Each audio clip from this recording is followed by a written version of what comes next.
Shah in Persian means king. Nameh means book or text or letter. So Shahnameh translates to Book of Kings. A lot of times when you see the English translation, it says Book of Kings or the Persian Book of Kings. But honestly, for you Persian speakers out there, Shahnameh can also mean king of books. So a lot of ways how epic this book is and all the knowledge and wisdom that it has, it can really be considered the king of books as well. So you can really look at it both ways. But before we get into the Shahnameh, let's put it in the context of history of what we are. Because Iran's history is approximately, they guess about maybe 7,000 years. And then it goes back to 2,600 years when Cyrus the Great, Kurush Bozorg, founded the Haqq-Manashi dynasty, where he united the Pars and the Medians, and he united the two kingdoms, and the Haqq-Manashi dynasty began. That was 2,600 years ago. A lot of people consider Kurush Bozorg to be the first Iranian Shah, the first king, but according to Shahnameh, he's not.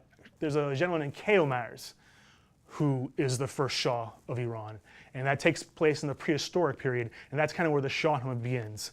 So if we take the entire context of the Iranian history, where you have Cyrus the Great 2,600 years ago, Ferdowsi's Shahnameh comes in about 1,000 years ago. But that wasn't the original Shahnameh text. Before that, there was another Shahnameh that was kind of widely accepted during the Sasanian dynasty. This is the last pre-Islamic dynasty of Iran. But when the Islamic conquest came, a lot of book burning came, and that book was lost forever. It was gone. It wasn't until about a couple generations later, during the Samanid dynasty, that a poet named Abul Qasim Ferdowsi, he spent 33 years of his life collecting all these Iranian folklores and putting them together in couplet verse. And that became the Shahnameh that we know today. So a lot of people attribute Ferdowsi to single-handedly preserving the Iranian culture and the Persian language. There's a linguist, Theodor Noldeck. He was a German philosopher and linguist from the 17th century, and he did a lot of work in Iran, and he helped translate a lot of ancient texts and stuff. And he has a quote that says, "Shahnameh, this national epic is so monumental that no other nation has matched it in greatness. The tragedy in Ferdowsi's life is intermixed with Iranian people's tragedy. Hence, Iran, in her search and regeneration, looks at this incomparable treasure." I think that pretty much sums it up. And this guy wrote this several hundred years ago regarding, actually it wasn't several hundred years ago, it was probably about 150 years ago, regarding the importance of the Shahnameh. Now, my name's Arsia Rozegar. Some of you may know me from my stuff that I've done with Shahnameh For Kids. But before that, we're going to take it back. I came here to the US when I was about 2 years old. And so I pretty much was Iranian-born, American-raised, you could say. And as a kid, I loved superheroes. I loved Spider-Man, I loved Superman, I loved Batman, I liked the Ninja Turtles. I also liked this one comic cartoon and toys called He-Man in the Masters of the Universe. And it was this really super powerful, muscular guy going around with a sword fighting bad guys. And as a little tiny kid, I loved this. And as I got older, I got into comic books and I was drawing comics and superhero comics. And one day I was in my room and I was into comics. I don't remember if I was drawing comics or I was reading comics. And my dad came in the room and he said, "Do you know who Iran's original superhero is?" I didn't know. I said, "Who?" He said, "Rostam." And he began to tell me a tale of Rostam and Sohrab, which is probably the most famous tale in the Shahnameh. And at the time that was cool, but you know, I was young, I had other interests. But as I got older and I began to rediscover my Iranian culture, I realized, and as I started reading these stories and have these stories told to me, I realized, hey, wow, these are pretty cool. And it really tapped in to that superhero fascination that I had as a child also, these larger-than-life heroes that are overcoming obstacles and challenges and vanquishing evil and putting their self aside. That kind of tapped in there.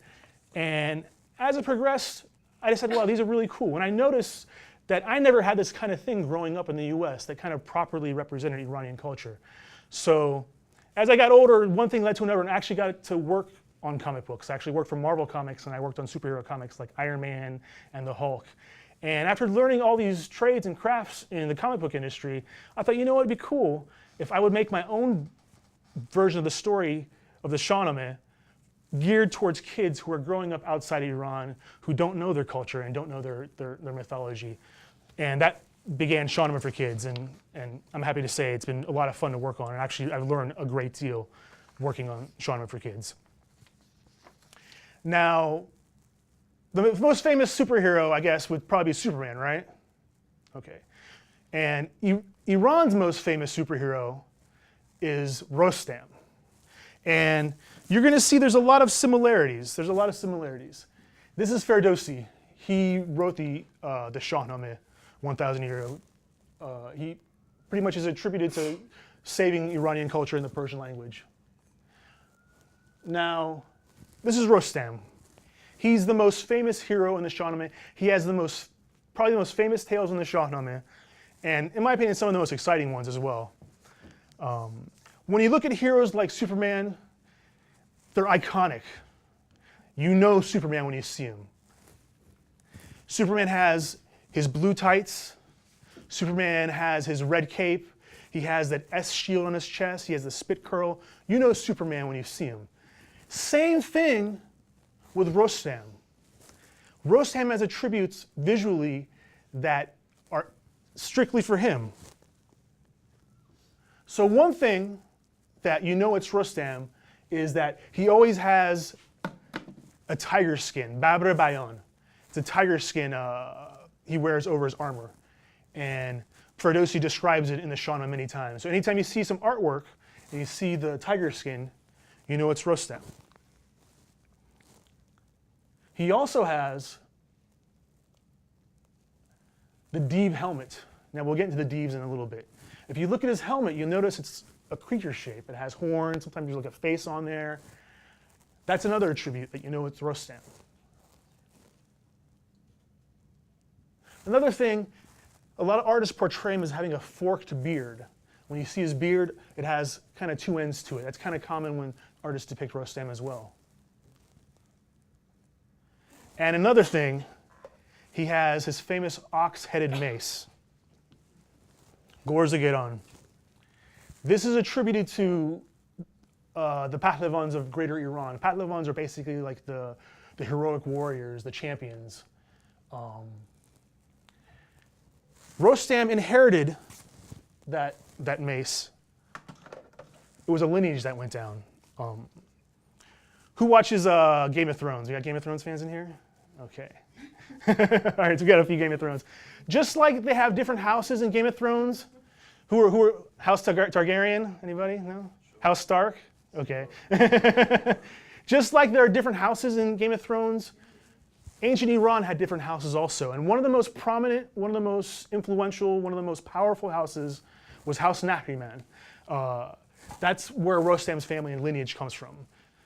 The son of Nahriman was Salm.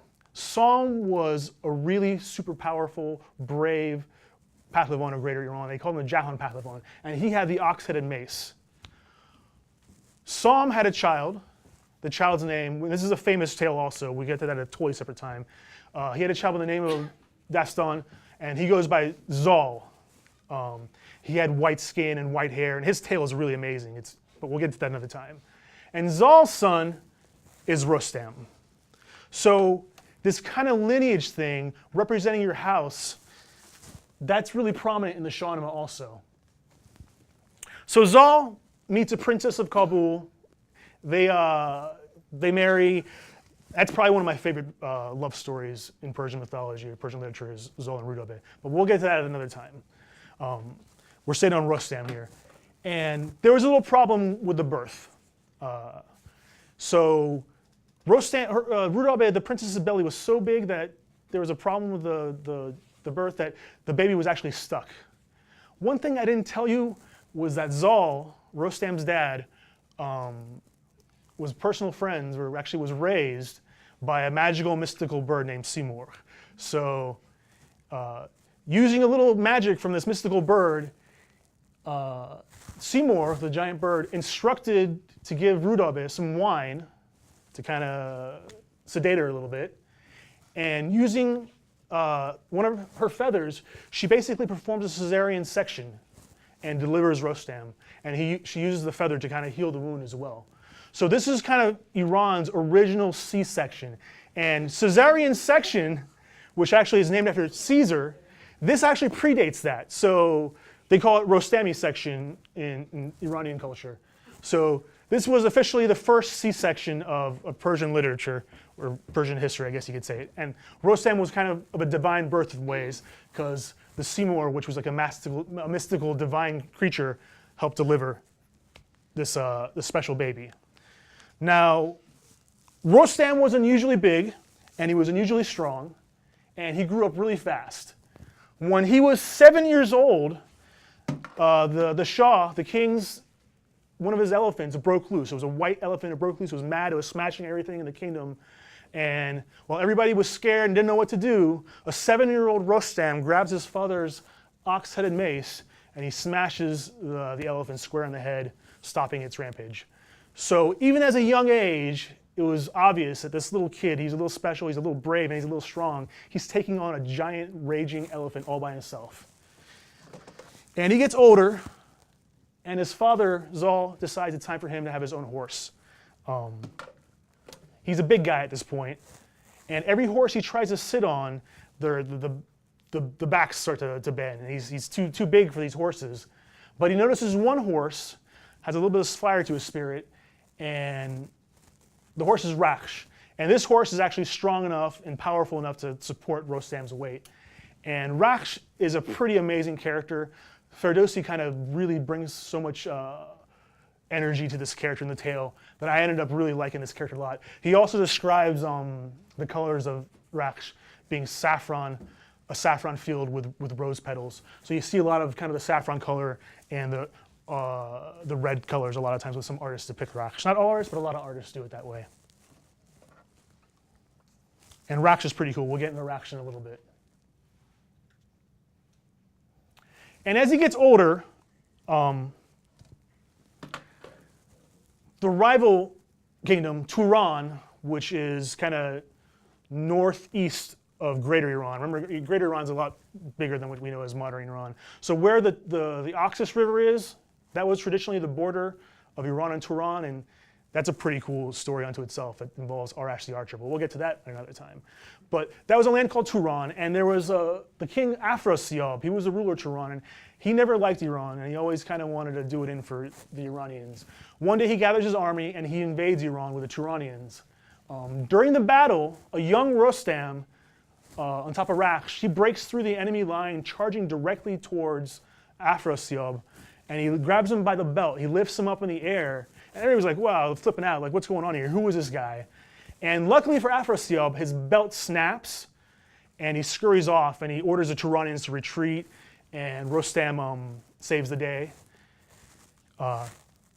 Afrasiab, during the encounter, his crown falls onto the battlefield, and Rostam grabs it, and he gives it to the Shah of Iran, apologizing for not being able to bring Afrasiab himself in its place. And what's cool is Rostam also gets kind of, he regrets not grabbing Afrasiab and putting him under his arm instead of lifting him up straight in the air. But Afrasiab comes back, and that's going to be another story into its time. But even as a young age, we see, wow, not only is Rostam brave as a child, he's also brave on the battlefield as well. So a new Shah ascends to the throne, Kayqubus. Kayqubad, his father, abdicates the throne to him. His time is up, so he's going to let his son Kayqubus take over as the Shah. Now, he's an interesting Shah. What's cool about the Shahnameh is that there are many different Shahs, and a lot of them have flaws. And I feel like you can learn by some of the mistakes that you read that the Shahs encounter. And I think maybe this is implemented so the ruling Shahs of Iran can read the Shahnameh and learn from the mistakes that these Shahs made and not repeat some of the bad decisions that some of the Shahs made. Now, Kayqubus, he isn't a bad Shah, really. He just doesn't really kind of think things out properly, I'd say. And for example, one of the ideas he has, he wants to fly. And he has his servants construct a flying throne. What he does, he has these spears, and he attaches meat to the end of the tips. And he ties the largest eagles he can find, and the hungry eagles fly up towards the meat, lifting the throne up to the air. But he really didn't take into account that the eagles are eventually going to get tired, and the throne's going to come crashing down. But he's okay, everybody's okay. So that just kind of, it's like a funny little story that he doesn't really think things through fully. And another story is that he's chilling, and there are these things called Deves. Okay, there's these things called Deves in the Shahnameh. They're kind of mystical, mythological creatures, beast-like. They can do magic. They can shapeshift. They're tricksters. They can do lots of interesting stuff, but they don't like people, and they're always kind of causing trouble. I guess what you can think of like what Loki is to Norse mythology. They kind of have that trickster kind of thing that Loki has. So one day, this Deve shapeshifts as a musician, as a bard, and she comes by and she sings praises of this land called Mazandaran. And she kind of hypes it up and says it's so beautiful and it's really enchanting. Now, according to some scholars, it's not the Mazandaran that you have geographically today, because I think that was called something else. I forget in the Shahnameh, but I forget right now. Apparently, this is more of a mystical kind of area. It kind of has this kind of mystical, kind of magical quality to it, kind of like, I guess, what maybe Asgard is for Norse mythology. It's just kind of an otherworldly kind of element to it. And the Deves reside there. But this one Deve shapeshifts, comes to Kavus, and starts singing the praises of this land called Mazandaran, how it's so beautiful, the weather's so great. And I'm going to, in Persian, I'm going to do a few of the baits in a second. It's really, really short. And she goes on to sing, Bebarbad cho bagiz bar sakht rud, barobad Mazandarani surud, ke Mazandaran shahr ma yad bad, hamishe bar boomash abad bad, ke dar bustanash hamishe gul ast, بگو هندرون لاله و سنبل است هوا خوشگوار زمین پهنگار نه گرم و نه سرد و همیشه بهار. So for the Persian speakers, that sounds like Southern California to me. Have you guys been like, that sounds like Carlsbad. The weather's perfect, the flowers are always in bloom. She goes on to say how like hunting's always perfect there. She really, really hypes us up. And she kind of makes him think that if he goes and conquers this area, he'll be glorious. So with this, Kavus gets the idea stuck in his head that he's going to go conquer Mazandaran. He's going to be a glorious conqueror. He's going to conquer this area and reap its rewards. All the different Pahlavans, and remember there's different houses in Iran. All the different houses come and gather, and the Shah tells them that what his plans are. And they're like, all right, cool, we'll do what you want us to do. But when they're by themselves, they kind of like, oh man, this kind of stinks. This is not good. Nobody wants to go to Mazandaran. It's just, that's where the Deves are. Nobody has the desire to go battle these Deves. It's not cool. There's one Deve called Arjang Deve, which is a nasty, sinister Deve. And there's another Deve called Sipid Deve, the white Deve. Sipid means white.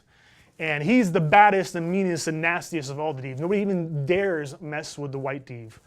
So while the Pahlavans are down to support the Shah in anything he says, inside they're not really feeling it. So the Shah gathers everybody, and he's preparing to get his forces ready for invading Mazandaran. But there's one Pahlavan who speaks up, Zal, Dastan. And it's not the first time he speaks up regarding things he doesn't agree with. Maybe because he was raised differently, maybe because he was raised by a magical bird. He decides to intervene and say, you know, maybe this isn't such a good idea. The Deves are powerful, they have magic. Not only that, being a conqueror doesn't necessarily make you a good king. And he lists prior Shahs that were glorious Shahs, like Jamshid, the great Jamshid, who had a golden age during his dynasty. He was not a man of war, and he's revered. He also brought up the great Shah Manucher, and even though he had to go to war to fight the Turanians, this was not a choice that he made. He had no choice in the matter. He didn't seek out war. He only merely defended himself. And he brings up his father and says, if you want to keep the good lineage, you can do that. But whatever you want to do, you can do. But Zal objects to that. Basically, he's trying to say, you know what? Being a conqueror doesn't make you a good king. But Qaboos has this idea still stuck in his head. He's going to go do it. But he says Zal doesn't have to come. Zal and Rostam remain behind. Maybe because he trusts Zal, because he's not a sycophant like the other ones. He doesn't tell him what he wants to hear, and he knows he can trust him. So Zal remains behind with Rostam while Qaboos goes off to battle the Deevs. These are some images of the Deevs. They kind of draw them as kind of like ogre, beast-like creatures. A lot of artists kind of depict them differently, but this is kind of a popular way with horns, kind of beast-like creatures. And according to the Shahnameh, the Deevs were on Earth before the humans came. So Deevs were around first, and then the humans came, and that's how it began. Now, for you fans of ancient alien theory, let's think about that for a little bit. Who were these creatures that had magic and powers that were around before humans were? And they actually, according to Shahnameh, they also taught humans how to write and read language, written language. That was attributed to the Deevs. So Qaboos goes to Mazandaran, but just like was expected, he's captured. And it wasn't what he was hoping. The White Deev binds Qaboos and his men, and he also blinds them. So this is really cool. This is, I think, a brilliant metaphor, I think, that the Shah was blinded in his hubris, and he couldn't see what the obvious was. And the Deev has him there. So word gets back that to Zal that the Shah's captured, he needs help, and Rostam goes, he got what he deserved. He didn't listen to you. Just leave him there. He got it coming to him. But Zal says, no, we have a duty. We have an obligation to rescue him and the others. Rostam goes, well, you know what? It's going to take too long. That's like a 2-week trek. By the time we get there, it's going to be too late. So I was like, yeah, that is a long way. They took the long way, but there's another route. It'll only take you 3 days to get there, but it's so dangerous that no one dares go. Rostam, being the selfless man he is, and the brave hero that he is, he decides to take up this challenge and this quest to go rescue the Shah. Now, this is really cool because I'm a big fan of Joseph Campbell. He's a big authority on mythology from the last century. He had a book called The Hero with 1,000 Faces. Basically, he goes around and he studied all the different mythologies of different cultures from around the world, and noticed they had many similarities. And one of the big similarities is of the selfless hero who has a call to action. He has to put his ego aside, his selfishness aside, and go on this quest to whatever it could be. Jason went and found the Golden Fleece. Luke Skywalker left Tatooine to go blow up the Death Star. So this hero has to leave the comfort that he knows and take the call. It always begins with the call, Campbell says. And he goes through the classic hero's journey. And Rostam's Haftkhon, which is what we're talking about today, that's the main thing. That's one of the more famous stories of the Shahnameh. That's, for me, it's the quintessential ultimate hero's quest, because he has the call and he has to go through these incredible challenges to achieve this goal that he has. And so he goes and he decides to go rescue the Shah. But before he goes, there's this really touching scene where his mother, Rudabe, is crying and she's really sad and she doesn't want to see his son go. But he comforts her and lets her know that, this is my duty, this is not something I want to do, but this is something I have to do. And he goes off to rescue the Shah. Now we start beginning his famous 7 trials, the Haftkhon of Rostam. Now, Ferdowsi doesn't outright say Haftkhon in the Shahnameh. I think that's something that kind of over oral telling of the stories kind of developed itself. He does say Khan, but he doesn't say, I don't think he says Haftkhon. And we'll go through the different famous 7 trials, the 7 Khans that he's go through. Now, the first Khan is the lion. After a full day of writing, Rostam gets kind of tired and he decides to rest for the night. While he's resting, this lion comes by and eyes him as his next meal. While he's sleeping, though. But Raksh, his horse, his oh so loyal horse, decides he's going to take matters into his own hands, and he basically pummels this lion single-handedly. What would somebody necessarily be a prey to a lion decides to make prey out of the lion? So let me do the little bait here that Ferdowsi describes this fight. It's just so amazing.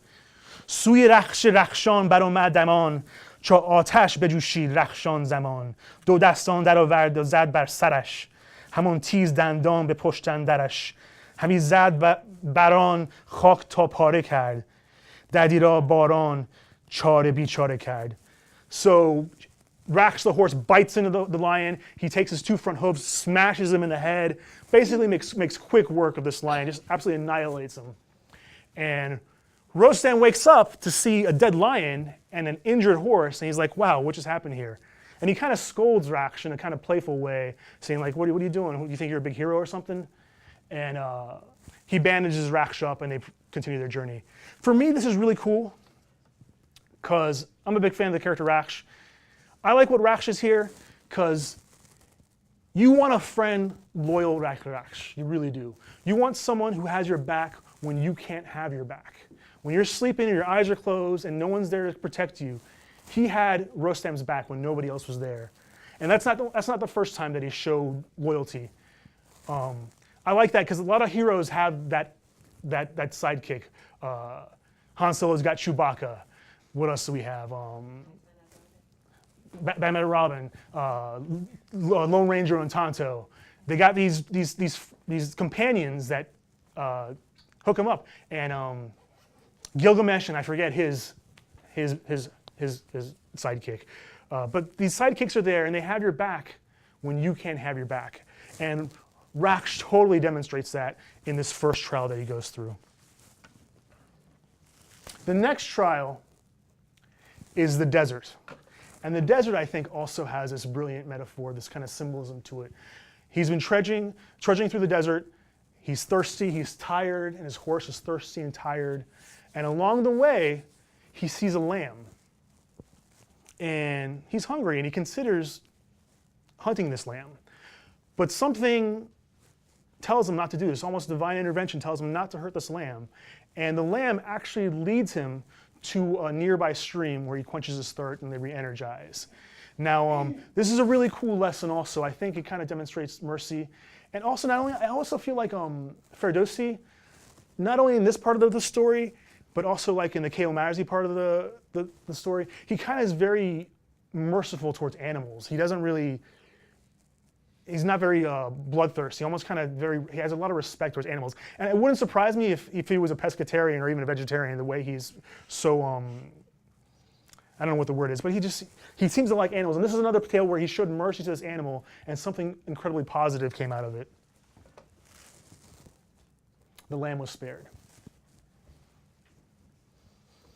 Okay, the next one, which is a very famous part of the story, which is a really almost iconic part of the story where you see lots of paintings and miniatures depicting this, is the dragon.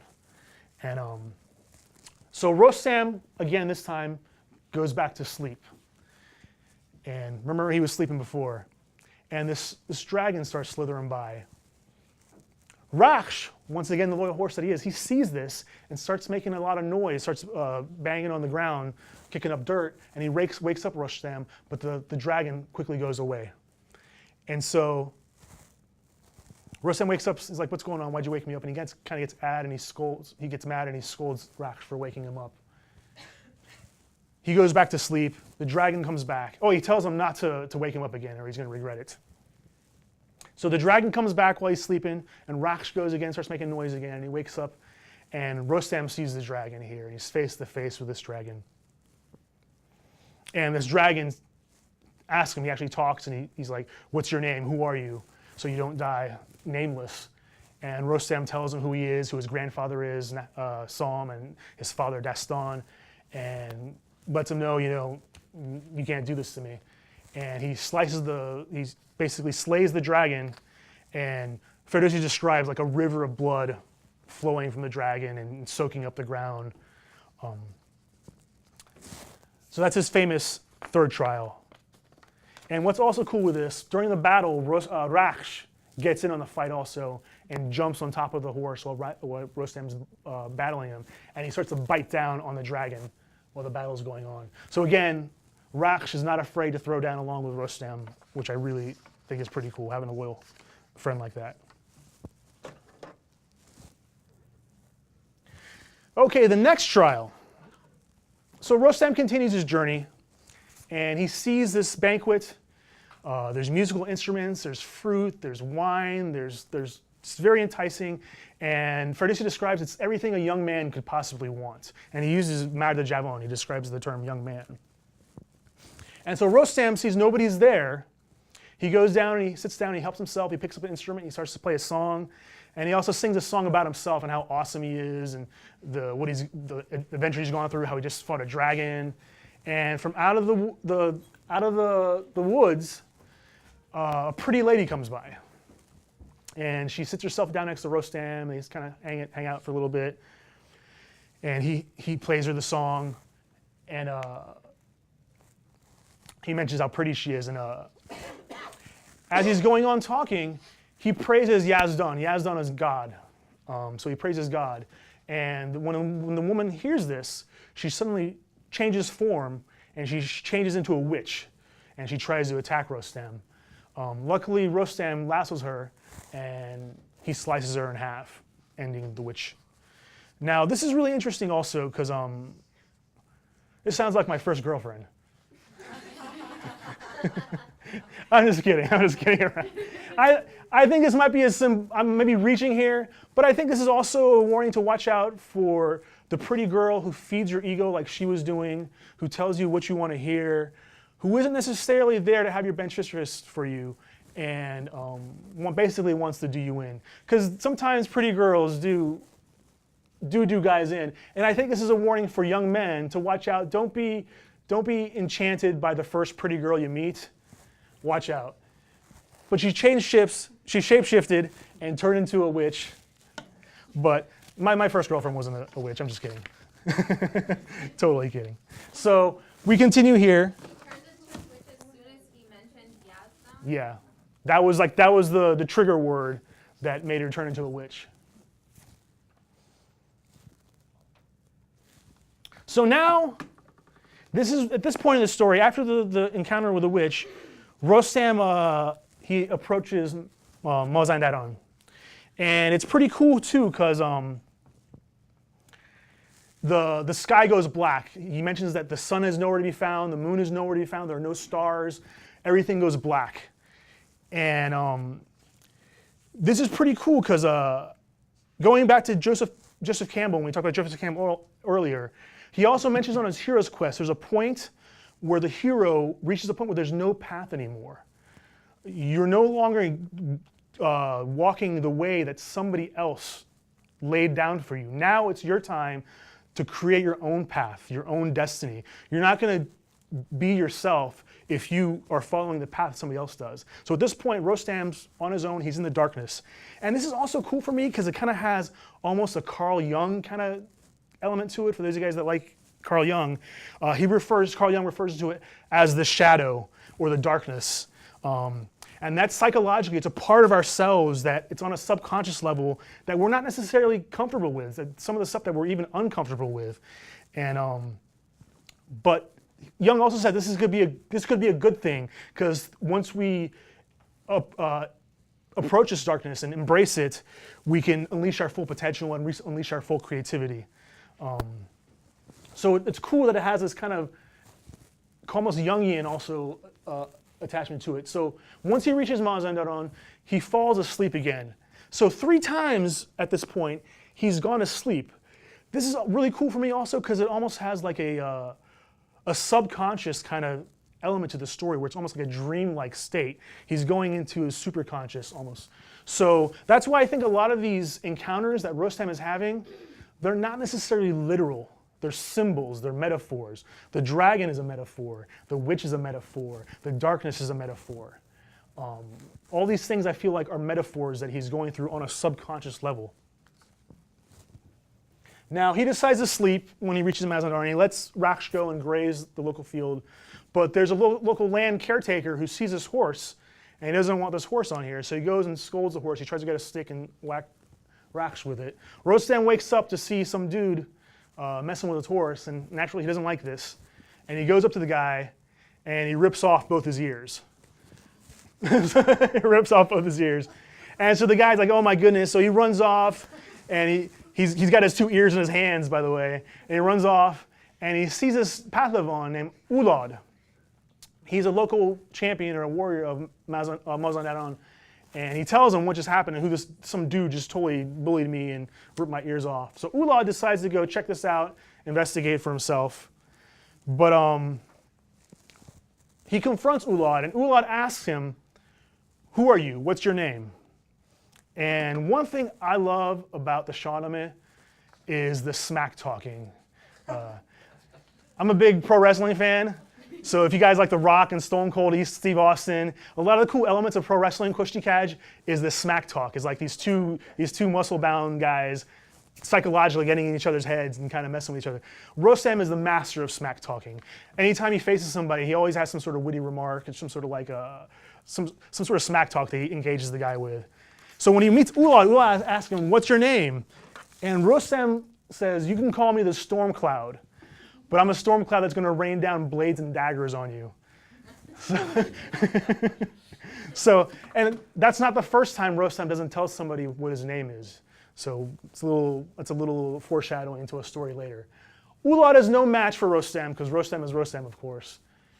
And he ties Ulad up and says, listen, I'll spare your life if you tell me where the Shah is and where the Devs are. And so Ulad says, okay.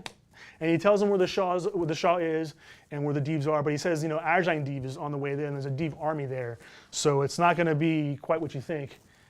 And he says, fine. So Rostam ties Ulad to a tree, and he decides to confront the Dev army by himself.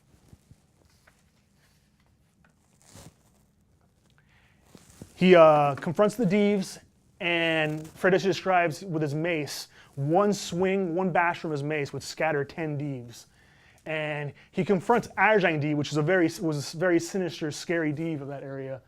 And he wrestles him down, and he rips his head off. He decapitates him.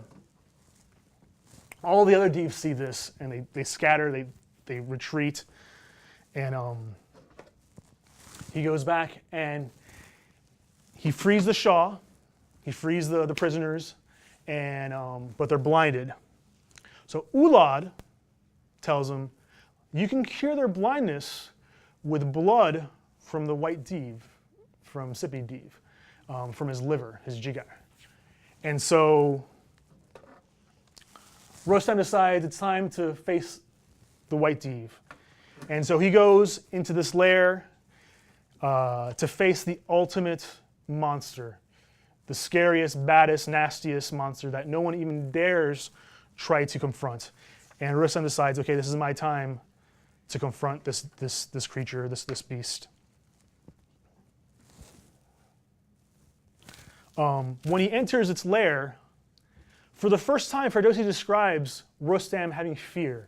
Up to this point, to the point that I've noticed, Rostam was constantly fearless and basically unstoppable. But for the first time, he has fear, and he thinks maybe he's not going to make it out of that cave alive.